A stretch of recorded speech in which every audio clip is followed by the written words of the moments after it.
সংসদের ভিতরে সরকারি দল বিরোধী দলের এমপিরা যখন কথা বলেন তখন সকলেই জুলাই যোদ্ধাদের কথা বলেন, কেউ কেউ শরীফ উসমান হাদি শহীদের কথাও বলেন, কিন্তু কার্যত আমরা সরকারি দল থেকে তার উল্টাটা দেখতে পাই।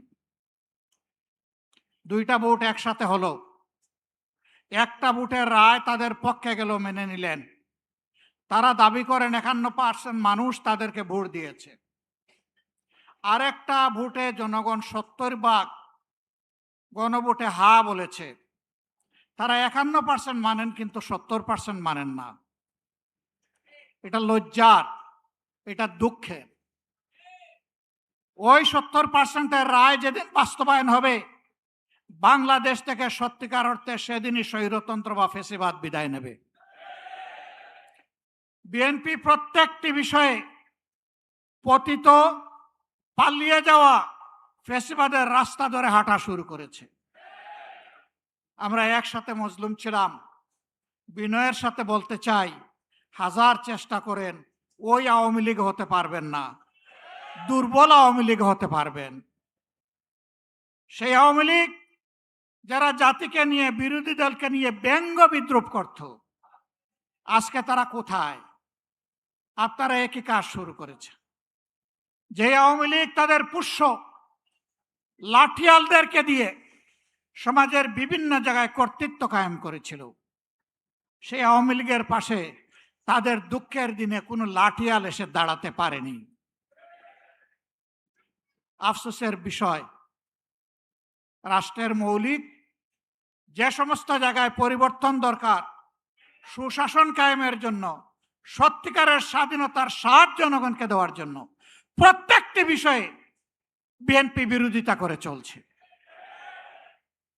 এটি জাতির সাথে সুস্পষ্ট প্রতারণা। তারা তাদের দেওয়া 31 দফা কর্মসূচি সংস্কারের, তাদের ইশতেহার, এটারও তারা বিরোধিতা করছে। আমার মনে হয় তারা যে বিরোধিতা করছে, এই জ্ঞানটাও বোধহয় তারা হারিয়ে ফেলেছে। প্রিয় বিএনপি, ভুলে যাবেন না, এই জুলাই না হলে এই মায়েদের, এই বাবাদের, এই ভাইদের, এই বোনদের সন্তান, স্বামী, ভাই, বোন জীবন না দিলে আজকে ক্ষমতার তক আপনারা এনজয় করতে পারতেন না। তক্তে বসে ভুলে গেছেন? আপনারা আগেই ভুলেছিলেন। শহীদ পরিবার যখন বুকে কষ্ট নিয়ে কান্নাকাটি করছিল, শহীদ পরিবারের কাছে তখন আপনাদের ছুটে যাওয়ার সময় ছিল না। আপনারা 5 আগস্টের পর 7 আগস্ট পার্টি অফিসের সামনে দাঁড়িয়ে বললেন, আমাদেরকে নির্বাচন দাও, আমরা ক্ষমতায় বসতে চাই। শহীদ পরিবারের দুঃখ আপনাদের অন্তরকে স্পর্শ করে নাই। আহত পঙ্গুদের নিয়ে আপনাদের কোনো কর্মসূচি ভাবনা জাতি দেখে নাই। আপনারা এই বিপ্লবের বেনিফিশিয়ারি, যারা বিদেশে ছিলেন স্বদেশে আসার সুযোগ পেয়েছেন।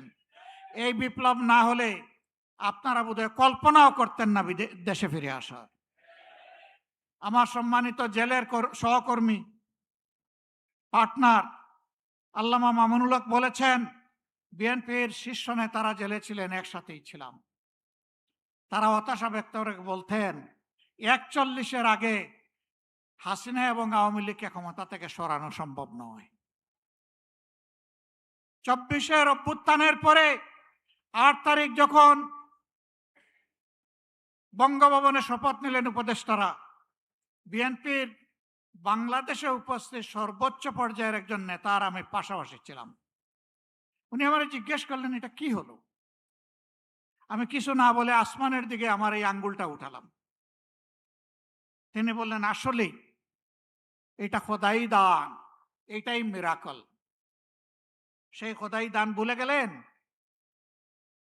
এখন কেউ কেউ দাবি করে অমুক আন্দোলনের মাস্টার মাইন্ড, অমুকের নেতৃত্বে এই আন্দোলন সফল হয়েছে। এগুলা সব ভুয়া। আমরা কারণ ন্যায্য অবদানকে কখনো আমরা অস্বীকার করি না। আন্দোলন আমরা সবাই করেছি, কিন্তু আমরা তীরে ভিড়তে পারি নাই। আমাদের তরি সমুদ্রে ভাসমান ছিল। জুলাই আন্দোলনের নায়করা এই তরি নিয়ে ঘাটে ভিড়েছে, জাতিকে মুক্তির পথ দেখিয়েছে। তাদেরকে সম্মান করতে, ভালোবাসতে শিখুন। তাদের নিয়ে তুচ্ছ-তাচ্ছিল্য করবেন না। আপামর ছাত্র সমাজ জীবন বাজি রেখে তখন ঝাঁপিয়ে পড়েছিল। শ্রমিকরা পাশে দাঁড়িয়েছিল, মারা রাস্তায় নেমে এসেছিল, স্ত্রী তার স্বামীকে পানি এগিয়ে দিয়েছিল, সন্তান কুলে নিয়ে মা রাস্তায় নেমে এসেছিলেন। এই দিনগুলো ভুলে যাবেন না।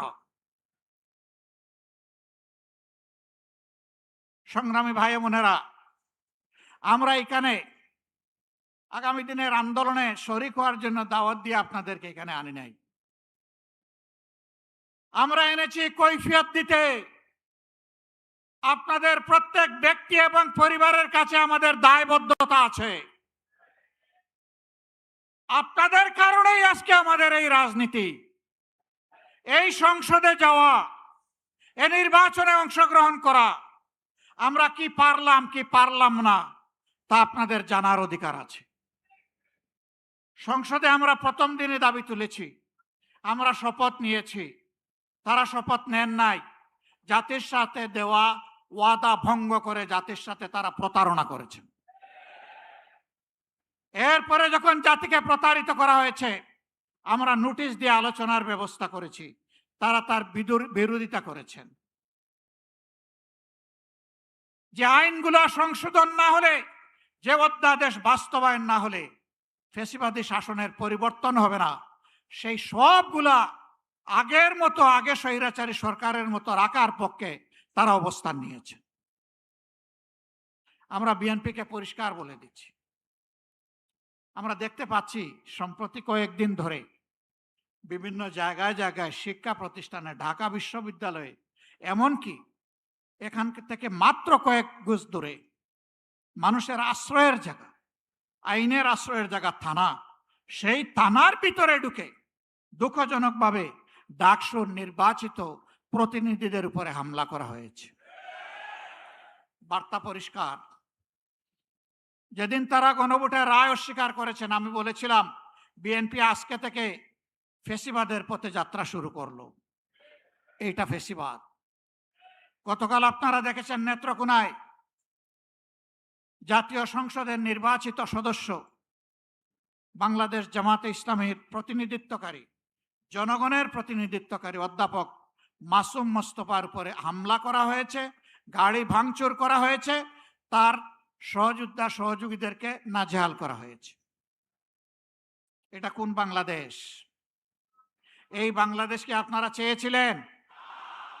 আপনাদের সন্তানদের আবার পায়ের গুড়ালি দুই টুকরা করা হোক আপনারা চেয়েছেন? আপনাদের সন্তানদের উপর প্রকাশ্য দিবালিকে দা, কিরিস, কুড়ালার হেলমেট নিয়ে আঘাত করা হোক আপনারা চেয়েছিলেন? এই বাংলাদেশকে আমরা ধিক্কার জানাই। এ বাংলাদেশ আমরা চাই না। আমরা পরিবর্তনের বাংলাদেশ চাই, যেই বাংলাদেশে শিশু যখন ঘর থেকে বের হবে, কিশোর যখন বের হবে, যুবক যুবতীরা বের হবে, আমার মা বোনেরা বের হবে, তখন কারো বুক দরু দরু করে কাঁপবে না। তারা নিরাপত্তার সাথে বের হবে, কাজ শেষ করে আবার নিরাপত্তার সাথে করে ভিসবে। আমরা ওই বাংলাদেশ চাই। আমরা শিক্ষা প্রতিষ্ঠানে আমাদের সন্তানদের হাতে দা, কিরিস, কুড়াল দেখতে চাই না। আমরা খাতা এবং কলম দেখতে চাই। আমরা কোনো আদুবাই দাদুবাই শিক্ষা প্রতিষ্ঠানে গিয়ে আমাদের সন্তানদের উপর ছড়িগুড়াক, আমরা এটা দেখতে চাই না। এই সংস্কৃতি বন্ধ করতে হবে। যদি বন্ধ না করেন, মনে রাখবেন জুলাই শুধু 24 সালে ছিল না, জুলাই প্রত্যেক বৎসরে আছে। সে জুলাই আবার ফিরে আসবে ইনশাআল্লাহ, এবং তখন ফাইনালি ফ্যাসিবাদের কবর রচনা হবে। শুভ বুদ্ধির উদয় হোক। জনগণের রায়ের প্রতি সম্মান দেখান। 70% মানুষের রায় মেনে নিন, গণভোটের রায় বাস্তবায়ন করুন। যদি না করেন, আমাদের লড়াই সংসদের ভিতরেও চলবে, খোলা ময়দানেও চলবে ইনশাআল্লাহ। এবং আল্লাহর পর ভরসা করে বলতে পারি, এই লড়াইয়ে জনগণের বিজয় হবে ইনশাআল্লাহ। আমরা আপনাদের কাছে কথা দিয়েছি আগে, এখনো কথা দিচ্ছি। আমার সহযোদ্ধারা যেমন বলেছেন, ইনশাআল্লাহ আগামীর লড়াইয়ে জাতির প্রয়োজনে সামনের সারিতে থেকে আমরা যুদ্ধ চালিয়ে যাব। আমাদের জীবনটা আল্লাহর জন্য, মানবতার জন্য, দেশের জন্য, জাতির জন্য। আল্লাহ যদি কবুল করেন, গর্বিত শহীদ হয়ে দুনিয়া থেকে বিদায় নিব ইনশাআল্লাহ। গতকালকে এই জায়গায় আরেকটা সমাবেশ ছিল, পরিষ্কার বলেছি, শ্রীগালের মতো 100-1000 বছর বাঁচতে চাই না, বিড়ালের মতো বাঁচতে চাই না, সিংহের মতো প্রয়োজনে 1 সেকেন্ড আয়ু চাই আল্লাহ তাআলার কাছে। ওইটাই করবে ইনশাআল্লাহ, জনতার বিজয় হবে। আমরা নিরাশ নই, আমরা গভীর আশাবাদী। এ বাংলাদেশ পাল্টাবে, নতুন বাংলাদেশ গড়া হবে ইনশাআল্লাহ। সেই বাংলাদেশ গড়ার প্রত্যাশায় সারা দেশবাসীকে আমরা পাশে চাই এবং আমরাও দেশবাসীর সাথে থাকতে চাই। আমাদের কোনো নিজস্ব দলীয় ব্যক্তিগত কোনো দাবি দেওয়া নাই। আমাদের সমস্ত দাবি দেওয়া দেশবাসীর অধিকার আদায়ের জন্য। এ লড়াই চলবে ইনশাআল্লাহ, লড়ে যাব ইনশাআল্লাহ, আল্লাহ সাহায্য পাবো ইনশাআল্লাহ, আমাদের বিজয় হবে। আল্লাহ হাফিজ। বাংলাদেশ জিন্দাবাদ। বাংলাদেশ জামাতে ইসলামী জিন্দাবাদ। 11 দলীয় ঐক্য জিন্দাবাদ। জনগণের বিজয় হোক। 36 জুলাই জিন্দাবাদ।